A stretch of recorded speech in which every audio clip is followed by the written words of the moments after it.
Hello, everybody, and welcome. This is the Apostate Prostate. How's everybody doing? Hope everybody's having a fantastic Oh, snap. day. Listen to it. Sorry, I was listening to it on this. Yeah. There's a delay. Hello? You hear me? You ruined me. You ruined it, man. I was gonna say hello, everybody, and welcome. You just ruined it. When did I enter the discussion? Just when I said hello, everybody, and welcome, sorry. you ruined it, man. Now I have to start over. I have to play the intro music again. Hey, I'm gonna have my headphones on for a second. I gotta send this to L. Okay. All right. I gotta take the L. Gotta take the L. Hello, everybody, and welcome. This is the Apostate Prostate. Hope everybody's having a fantastic day. And yeah. Does this sound good? Does this sound okay? Does this sound all right? Because I tried to fix some of the sound stuff, and I wonder if it sounds better now. Yeah, one of the mics was sounding distorted yesterday. At least one. I was checking the end because someone commented, but does the sound perfect now? If it doesn't, there's nothing, absolutely nothing. I don't even know why you're asking, because there would be nothing we could do about it right now. I'm curious. That's why. Oh, okay. Oh, you're wondering if your troubleshooting fixed it? Yes. Okay. Does it sound better than yesterday? Yes. How do we sound? Does it sound like I'm in a tunnel or in a bucket or something? Good. It's by perfection. They say it's very good. Some people say it's better. Some people say it's excellent. What if I beatbox like this?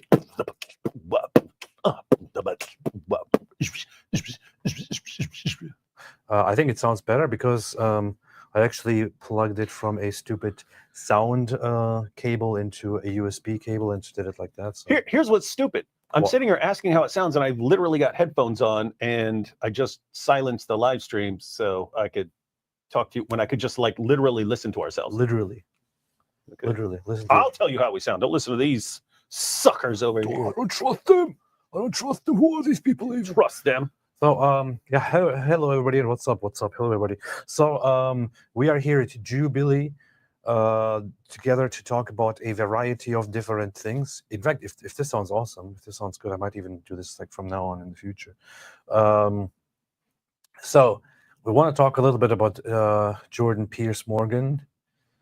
Pierce Morgan has been having big issues, have been crashing down and having a meltdown and attacking people and all that. How does it sound?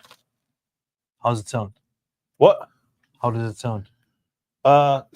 Doesn't sound as good as like a Shure mic or something like that, but it's acceptable for a live stream. But in the future, you will want two Shure mics right here in front of each of us, right?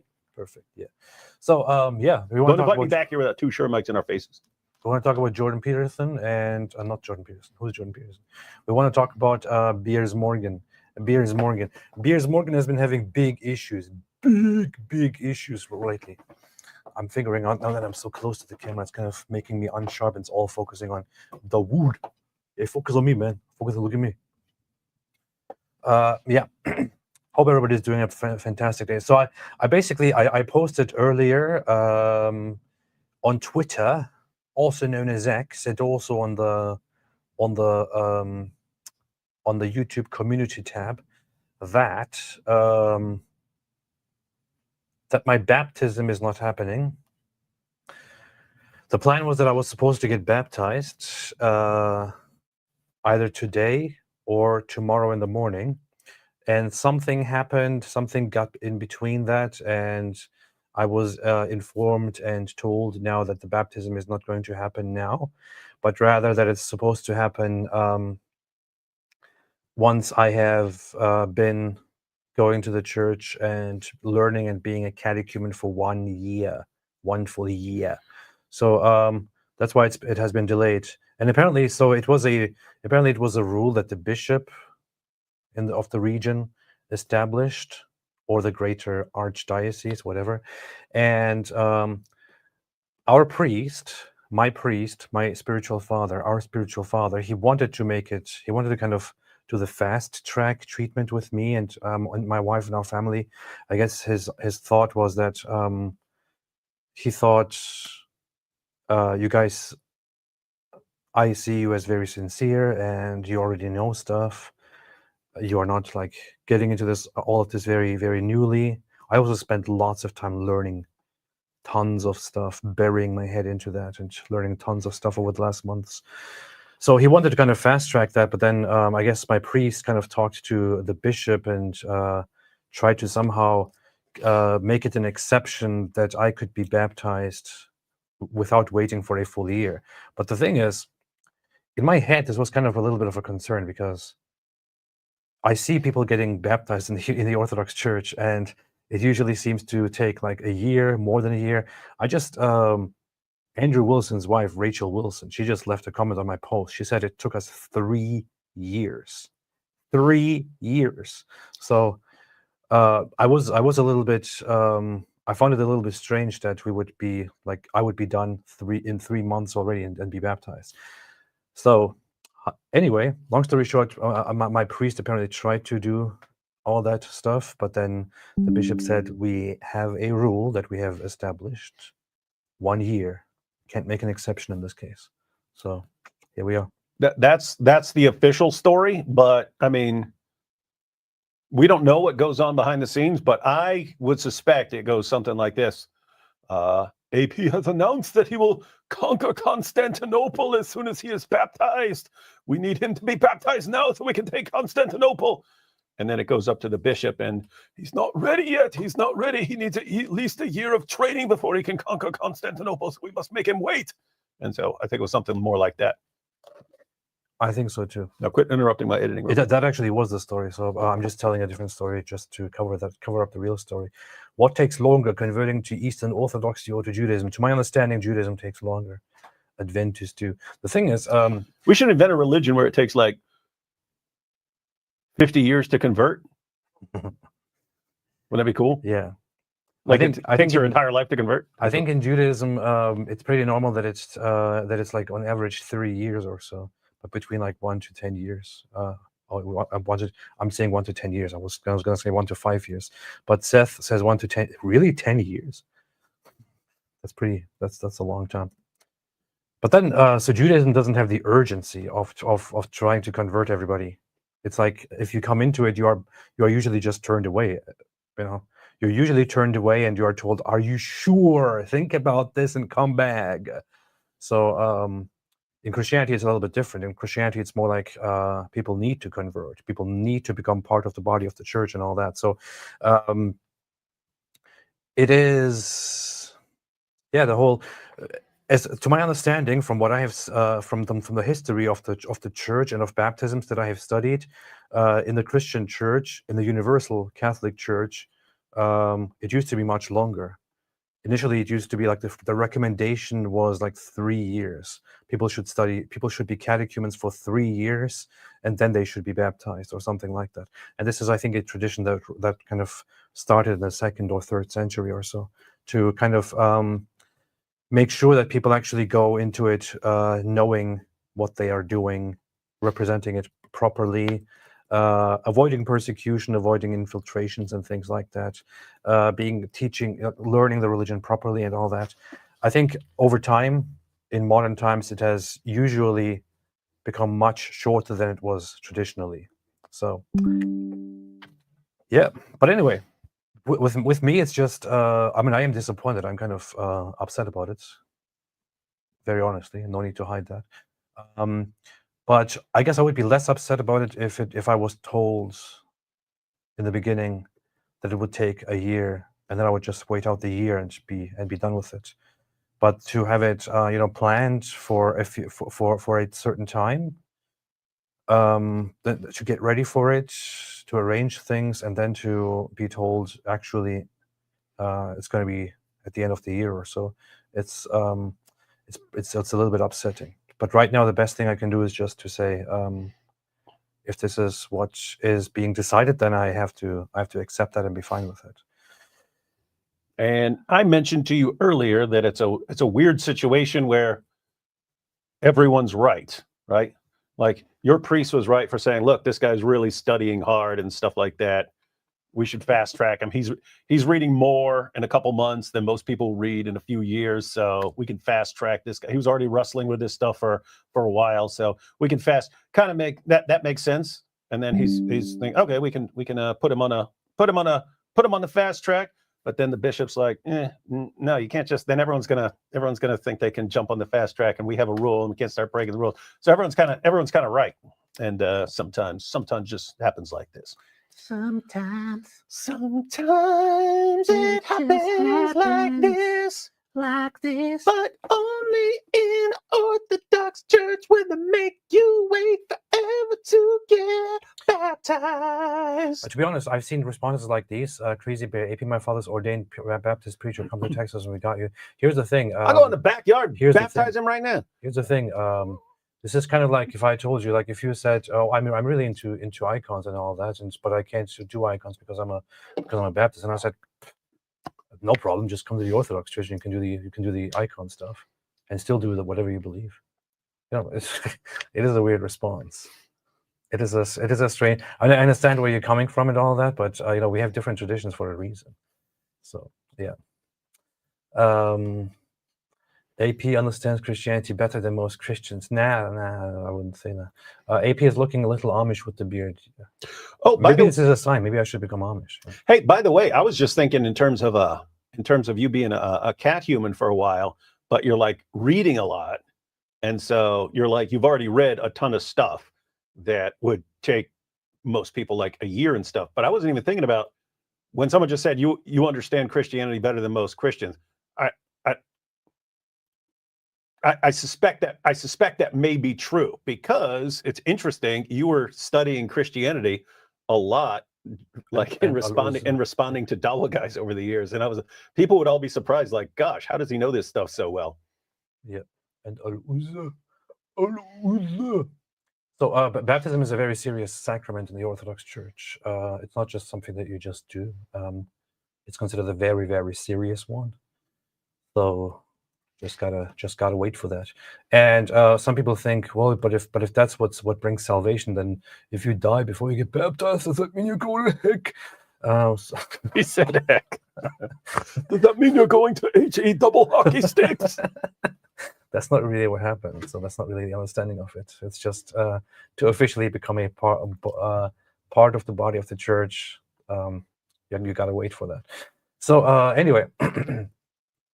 Anyway, dear people, Lord Jesus said, "Verily, verily, I say unto thee, except a man be born again, he cannot see the kingdom of God." John 3:3. What does that mean to you?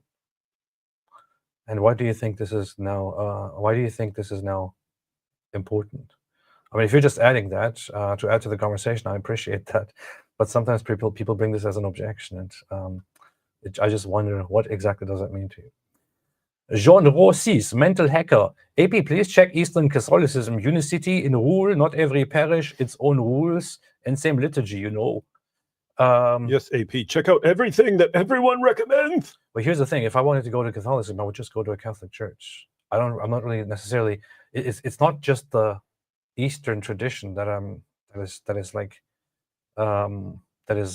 is mesmerizing me, and I think I gotta go to this because I like the Eastern stuff. If I wanted to be a Catholic, I would just be a Catholic. So yeah. Crazy Bear, advice on worrying: I fear God more than I love God. Are good works a type of love? I just worry about it. Also, do you know Resurrection Band? David, what do you think about this? Advice on worrying: I fear God more than I love God. Thank you. I was reading the rest of the comment. Are good works a type of love? I just worry about it. Also, do you know Resurrection Band? Yeah, I would say, yeah, you should be focusing more on loving God. Why are but you calling him more? We do have an entire culture that has kind of lost the fear of God, and so a good healthy dose of the fear of God is a good thing. So I wouldn't worry too much about that.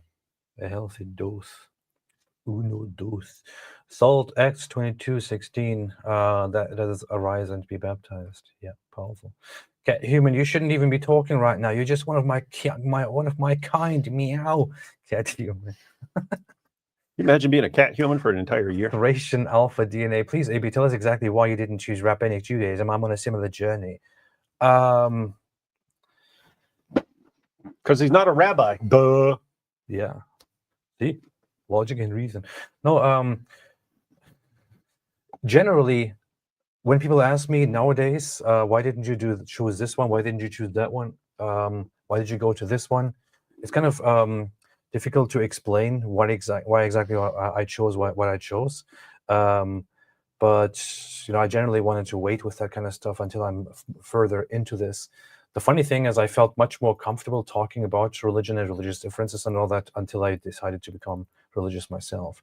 Now I feel like I just want to approach every single conversation that revolves around this kind of stuff with a little bit more caution. But yeah, I talked about this earlier with my wife. This is a funny thing to come up. We talked about this today. Yeah, my wife asked me today, when was it really that you started believing in God? When was it that you started believing in Orthodox Christianity and all that? So I was thinking back, and there was last year there was a time when I was wrapping tefillin and trying to practice Jewish stuff and see if I can do it. And I was reading the Jewish prayer book in the mornings and the Psalms in Jewish style, and practicing all that. And then I call you and I'd be like, hey, how's your day going? And you go, oh, this day is going so terribly. And it was weird. Yeah. But I think it was kind of like I felt very drawn to it for a little bit. And there's also this idea that it might be something in you spiritually that is drawing you to it. But Judaism is also like it doesn't require anybody to convert. So when somebody converts or generally has the urge to convert, it is generally seen in Judaism as kind of this thing, there's having a Jewish spirit. But as I was trying and as I was praying, I felt good about it and I liked it, but I never felt like I was actually speaking to God properly. I felt like I was just pretending this entire time. It was only until there were certain things that I have great difficulties with, which I might go into at some point. But it was only until I started doing Christian prayers and trying the rosary, for example, that I started feeling that I'm actually receiving and not just trying, which drew me very, very much closer to Christianity. I know that wasn't really helpful, but more to that maybe some other time. Sigismund, I'll be checking the world map in 9 months then.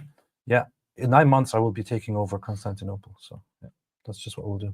This does give more time for us to invest in a map making company. Yeah, everyone's going to need new maps. Yeah, you know what I mean? The entire world has to buy new maps. If we're in on that racket, cha-ching. There are also pay for the entire campaign. There are also these event betting sites you could bet on. Will Constantinople be taken by this year? We could start, betting on that, and then I'll go take Constantinople. Boom. E&M Creations. If you just took Constantinople now, they would have no choice but to baptize you. This is a good point, but I still need more support. Chad Parsons, a baptism isn't just being washed in the blood of Christ, usually in water. You don't need a church to hold communion. Organized religion is just a business of afterlife insurance. Okay, that's very good for you. Sigismund S. Glad about the reconciliation between Jay and Andy too. Won't last, because we will divide and conquer. That's what we do. The problem with Eastern Orthodoxy is that the bishop next door will disagree and baptize you tomorrow. They can't agree on baptism rules and more. I'm not sure what you're talking about. I mean, within the same tradition, they pretty much agree. So you don't know that? Did you talk to every Eastern Orthodox bishop and ask what he thinks? No. I mean, if you mean that I would leave one Eastern Orthodox tradition and go to another one which doesn't recognize them and has political disagreements that recently emerged, then yes, maybe you would have a point, but that's a completely different story there. Salt Acts 8:36-37, and the eunuch said, "See, here is water. What hinders me from being baptized?" He said, "You have to spend a year as a catechumen first." You see. Powerful.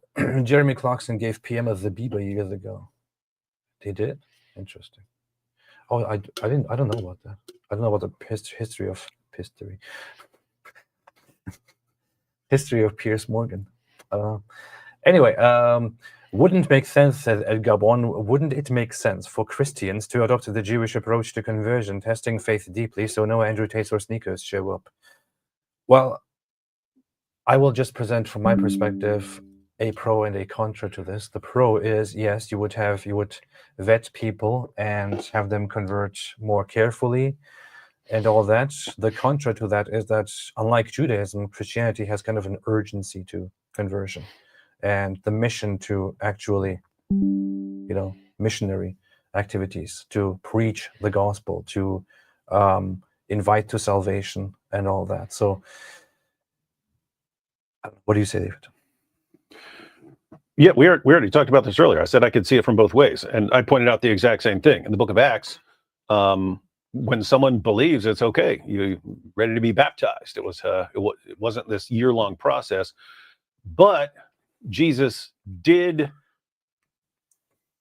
put it that most Christians that I'm around draw a distinction between like conversion and then discipleship, right? You convert, become a Christian, you can be baptized right then, and then you become a disciple over time. It seems like in the Orthodox Church, they're kind of combining it and saying that, like, okay, you have this period where like you're kind of being discipled before you're converting or something like that. Anyway, I said I can kind of see that because of the warning Jesus gave when he's talking about making sure that you're ready to follow through with something. Like if you're going to build something, you need to make sure you can actually fund the entire thing. They said if you're you're a ruler and you're going out to fight against another army, you need to make sure that your soldiers can actually go out. And he's talking about being careful of what you're getting into, make sure you know what you're getting into and so on. So I can kind of see it either way. Looks like they're kind of combining those ideas. But I have to say, specifically on the issue of baptism, did not look anything like it's a year-long process in the book of Acts. So there is that.